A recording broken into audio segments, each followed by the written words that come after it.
we're tolerating Islam. Now, I just wrote a book. It's this year. Right now, this year, we have our first Muslim congressman, Keith Ellison of Minnesota. He insisted on swearing in upon a Quran. And he told his followers when he was sworn in, he says, you can't back down, you can't chicken out, you can't be afraid, you've got to stand up and be a real Muslim. He says, we're going to continue to face them. They're not going to stop right away, but if you and me believe in Allah, if we turn to the Quran, we'll have an answer to the questions we have. And so I turned to the Quran, and I found some interesting verses. For example, surah, and the word surah means chapter. Surah 551 says, believers, take neither the Jews nor the Christian for your friends. Here's Surah 517. It says, infidels are those who declare God is the Christ, the Son of Mary. And the word surah again means chapter or verse. Surah 573 says, infidels are those who say God is one of three in a trinity. Surah 4101 says, the infidels are your sworn enemies. Surah 9:123 says, make war on the infidels who dwell around you. Surah 47:4 says, when you meet the infidel on the battlefield, strike off their head. Muhammad is Allah's apostle. Those who follow him are ruthless to infidels. Surah 48:29. Prophet, make war on the infidels. Surah 66:9. Kill the disbeliever wherever you find them. Surah 2:191. Now, if a Muslim invites you to Islam and you say no thanks, and you try to defend your non-Muslim way of life, that's called fighting Allah. It says the only reward for those who fight Allah will be they will be killed or crucified or have their hands and feet on alternate sides cut off. Now I thought, am I taking these verses out of context? Am I like being Islamophobic? Am I missing something? This is the book he insisted on swearing in upon, And so I thought, it really doesn't matter what I think. My question is, how have Muslims over the past 1,400 years interpreted these verses? And so that's what I did in the book. I put together the history. Muhammad was born in 570 AD, and he was put together a faith that has a little bit of the Zoroastrian religion. The Zoroastrians of Persia believed in a sensual paradise with lots of virgins, okay? And they also believed in jinns, the spirit that would follow you around. A jinn or a genie. A genius was somebody that had a jinn follow him around, tell him all the answers. This was the Zoroastrians of Persia. This was their religion pre-Muhammad. And then in Mecca, they had the pagan religions, and they had 360 different gods, and the most popular was the moon god. They called Allah, who was married to the sun god, and had three daughter gods, one of them Venus. And they had this rock they thought fell from the moon, and they would kiss it and walk around it and bow to it 5 times a day, and 1 month out of the year they would fast toward it. This was pre-Muhammad in Mecca for hundreds of years. And then there was the Jewish influence, and since Muhammad was illiterate, his whole life he couldn't read and write. His father died before he was born. His mother died when he was 6 years old. His grandfather and guardian died when he was 8. So he was taken in by his uncle, who was a textile merchant. They would go on camel rides. And he'd go to these different cities and hear about their different religions. And he'd hear about the Jewish oral traditions, the Talmud and the Midrash. But then he would hear about the Christian faith. And Encyclopedia Britannica says the gospel was made known to Muhammad chiefly through apocryphal and heretical sources. So Muhammad thought the Trinity was the Father, Mary, and Jesus. I mean, his whole life, there were a lot of heresies there in Arabia, and Christian heresies, and most of them were over the confusion of the nature of Christ. And, for example, Orthodox Christians settled that in 325 at the Council of Nicaea, that Jesus is of one substance with the Father. But in Arabia, there were the Nestorians, who believed Jesus was mostly God and just a little bit man. There were the Arians, who believed Jesus was mostly man and just a little bit God. There were the Docetists, who said he was completely divine and only appeared human. And then there were the Ebionites, who said Jesus was the Messiah, but he was not divine. Now, Muhammad was married to his first wife by her cousin, who was an Ebionite Christian priest of this heretical sect. And so you can see the influence that came upon him. And he had his faith, and it's all in the book, so I won't get into it all. But he went into Mecca, began to share his faith, and got rejected. So he fled to Medina, a Jewish trading city. Once he gets to Medina, he chops off the heads of 700 Jews that are there. And then he starts off and goes on 86 raids and 26 major battles. The stirrup, I was out there, they have a really nice saddle out there. You know, with the stirrup was a brand new invention that the Muslims got before the Europeans did. The stirrup came from the Mongolian nomads, who would tie a rope around their little short horses and leave 2 loops hanging for their big toes because they would ride horse barefoot. That made its way to China by the 5th century. They made the loops bigger for your whole foot. And that made its way to Persia in the 6th century. And they put a wooden block on one side to help you mount the horse. And then they put wooden blocks on both sides, so now you could stand in the saddle and put the full power of a galloping horse behind your sword. So the Muslims developed these curved swords called scimitars. And they would ride on these Ghazi terror raids, and they would literally slice people in half while riding at a full gallop. And they'd attack the caravans and the trade routes. And During Muhammad's life, they conquered all the way from the Indian Ocean to the Mediterranean. Muhammad died in 632 AD, and within 100 years of his death, the Muslims conquered all of North Africa. People forget there were 250 Catholic dioceses along North Africa in the 7th century. They were all conquered. The Muslims conquered all of Persia. They conquered all of the Holy Land, which people forget was Byzantine, Christian, and Jewish. And Caliph Umar came in 638 AD, surrounded Jerusalem, made them surrender. Caliph Umar agreed, though, not to kill the Christians and Jews if they agreed to be dhimmi status, second-class citizenship, very similar to the black codes that were passed in the Deep South after the Civil War. And so these dhimmi status, Christians and Jews could not pray out loud. They couldn't ring their church bells. They couldn't proselytize. They couldn't repair their church or synagogue if the Muslims destroyed it. If a Muslim walked in rude, they had to stand up and give them their seat. If a Muslim came by their house, they had to put them up for 3 days and feed them.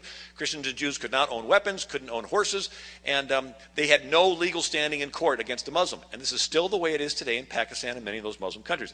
Anyway, the Muslims then conquered all of Spain with their chainmail-covered horses and their scimitar swords. And these Europeans, you read the story of these battles, and these Europeans would stand there in an open field with just their little pitchforks with no horses, no armor. The Muslims would just slice through there and chop them up. Anyway, they were finally stopped at the Battle of Tours in southern France in the year 732 AD by Charles Martel, just 100 years after the death of Muhammad.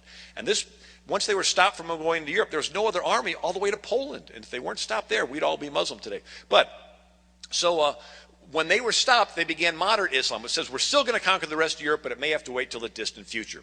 You see, Muhammad divided the world into two houses, the house of Islam and the house of war. Now, Islam means submission, and a Muslim is somebody who has submitted. And a faithful Muslim thinks there will be world peace when the whole world has submitted to the will of Allah or become Muslim. Now, we think world peace is when different groups that don't believe the same thing just learn how to get along. A faithful Muslim thinks there's world peace when the whole world submits to the will of Allah or becomes Muslim. Now, a moderate Muslim thinks that's going to happen in the distant future. So just go ahead and get along with everybody now. But the violent Muslim thinks it's going to happen now, and they want to help make it happen. And so anyway, once they were stopped from going into Europe, they began to conquer Central Africa and conquer into China. And as they were conquering into China, they ran into the Mongols. You know, Genghis Khan, the Mongols, they had the largest contiguous land empire in world history. I mean, from Korea to Hungary is huge.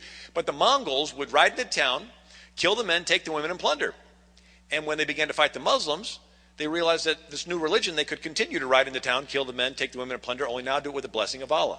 So one of the Mongolian tribes called the Turkish Mongols converted en masse and began to conquer back west. So the Turkish Muslims conquered the Arab Muslims. We've got two different kinds of Muslims now. Turkish Muslims, and they conquered the Arab Muslims. Then the Turkish Muslims began to invade into Asia Minor, which is today Turkey.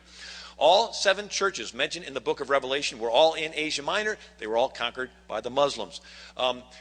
Asia Minor was where John spoke, where Paul spoke. They spoke Greek, the language of the New Testament. When the Muslims came in, they would take the boys from the Christian families and force them to become Muslim, put them in the Muslim army, and then put them on the front lines when they would attack the next Christian city. They were called Janissaries, and they were the most feared troops in Europe for 400 years. And if they were delicate, they went into the Muslim pederasty, their homosexual culture. The sultans could have 1,000 wives, and boys were considered spoils of war. They called it the sodomy of the Turks. Anyway, with the help of the Janissaries, the Muslims finally conquered Constantinople in the year 1453. Constantinople was the biggest city in Europe. It was where Europe and Asia met. It was the richest city. And it was where all the trade went through to get from Western Europe through Constantinople to get over to India and China. People forget, Europe traded with India and China for centuries. Marco Polo, you know the game the kids play around the pool. Marco Polo, he was an Italian who went to work for Kublai Khan, the grandson of Genghis Khan. They had trade, but the Muslims attacked the trade routes, attacked the caravans, attacked the Byzantine Empire, finally sacked Constantinople in the year 1453. Less than 40 years later, an Italian said, I know a shortcut to India and China, sail west. And Columbus thought the islands he discovered were around India, so he named the inhabitants the Indians. He thought that Haiti was Japan. He thought that Cuba was the tip of China. It was not until his 4th voyage he realized he hadn't found the place, but it highlights the fact that Columbus would have never, ever set sail had there not been a jihad in 1453 that conquered this 1,000-year-old Christian city. Muslims continued to spread, and in the year 1600, there was an English adventurer or soldier named John Smith, and he went to join the Austrian army, fought the Muslims for 5 years, was actually captured. They put an iron ring around his neck, and he was sold as a slave, and finally escaped, found his way, fought the Muslims some more. Then he went down and fought the Barbary pirates. And the Muslims controlled the entire Mediterranean, the southern Mediterranean. They conquered all Turkey. They captured Sicily. They were invading into Italy. And John Smith fought for years, and then he went back to England in the year 1605. And in 1606, Captain John Smith set sail to found the first permanent English settlement in the New World, Jamestown. And we all know Captain John Smith from there because Chief Powhatan captured him and he was about to kill him when 11-year-old Pocahontas began crying and saved his life. So we all know from there. Anyway, another interesting story is in 1683, 138,000 Muslims surrounded Vienna, Austria. There were only 10,000 defenders. And the Muslims were starving him out for 2 months, but that gave the Polish king, Jan Sobieski, 2 months to gather 80,000 Poles, Germans, Hungarians to come to the rescue on September 11th, 1683. They came over the hill, surprised the Muslims, sent them fleeing in fear, and within a half an hour they won the battle. An interesting story, they went into the tents of the Muslims and found these bags of beans. Coffee beans, and they realized this was how the Muslims could fight day and night, this new drink, and shortly thereafter opened the first Vienna coffee house, and coffee spread across Europe. In 1789, America had now been born. America spent 20% of our national budget to ransom our soldiers and sailors that had been captured and put in the dungeons of Algiers and Tunis and Tripoli. And Thomas Jefferson was ambassador to France, and he asked the ambassador from Tripoli why they were jumping on ships with daggers clenched in their teeth. And he said, "It is written in the laws of the prophet that all who should not acknowledge Islam's authority were sinners, and it was their right and duty to take him captive." Anyway, when Jefferson became the third president, he got fed up, sent in our Marines, and they captured the Pasha at Tripoli and forced him to make peace. And so that's why the Marine song is from the halls of Montezuma to the shores of Tripoli. And the curve in the Marine sword comes from the scimitar swords that they confiscated. Anyway, John Quincy Adams in 1830 writes a story that as soon as they signed the treaty and left, a year later they started the war again. And when they were confronted, the Muslims produced that treaty that our negotiators signed in Arabic.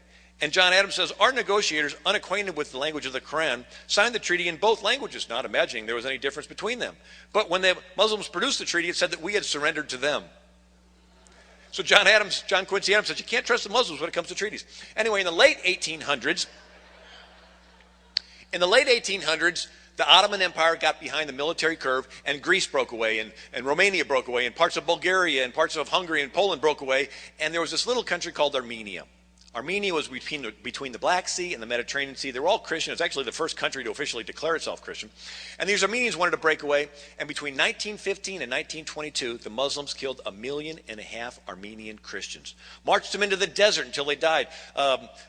State Representative Sally Kern was with me last week at Phyllis Schlafly's thing. And there's a Missouri State Representative named Cynthia Davis. And her grandfather was an Armenian. He escaped by being a 6-year-old boy. And he lied under the dead bodies in the desert for 3 days. And then finally escaped, and some Muslim family gave him a meal. The next thing you know, there's a rope tied around his foot, and they made a slave out of him. For 10 years, he was a slave. Finally, he was putting grain onto a ship, and there's an empty spot in a bag, and he climbs in it, and the ship takes off, and he gets off in France and carries the bag off. But they butchered. There was a Christian church in Smyrna from the Apostle John's time up until 1922. And remember the Tiananmen Square massacre? All these little freedom demonstrators in China, and as soon as America said, we're not going to intervene, they went in there and killed them all. Well, Woodrow Wilson's last effort of his life was to try to get America to adopt Armenia as a protectorate like Puerto Rico. And he went to the Republican-controlled Senate, and they said they did not want to get involved in some civil war in a Muslim country on the other side of the world. And when word reached over there that America would not come to the aid, the Muslims went in there to the city of Smyrna and drugged the Byzantine bishop out of his church, dismembered him in the street. They killed men, women, and children. Blood ran down the street, made the port waters red. There were American ships in the harbor. They could hear the screams. They could see the people running out and drowning because they didn't want to get cut up, but they had no orders to intervene. And then they took what Christians were left and sent them over to Greece. They left 100,000 Christians in Constantinople, but in 1955 they had a pogrom. They went in there and smashed all the windows of the Greek Christians, drugged the Byzantine priests out of their bed, ripped out their beards, and circumcised them in the street. Anyway, the Christians fled. Now today there's just a handful, just a couple thousand Christians left over there. But you know how America was going to adopt Armenia as a protectorate? France adopted Lebanon and Syria as a protectorate. Britain adopted Palestine and Iraq as a protectorate, and out of that was birthed Israel, thank God. But we see that France gave Lebanon its independence in 1943. Lebanon was an 80% Christian country, Maronite Christian, Greek Orthodox, Greek Catholic. They set up a democracy. Then they went through a process called Islamification. So many Muslims moved in and had so many children because they could have 4 wives that they had more numbers, and they took over the democratic form of government, and then they passed laws against the Christians. And between 1970 and 1990, they killed over 100,000 Lebanese Christians over there. Anyway, I just thought I'd come and encourage you tonight.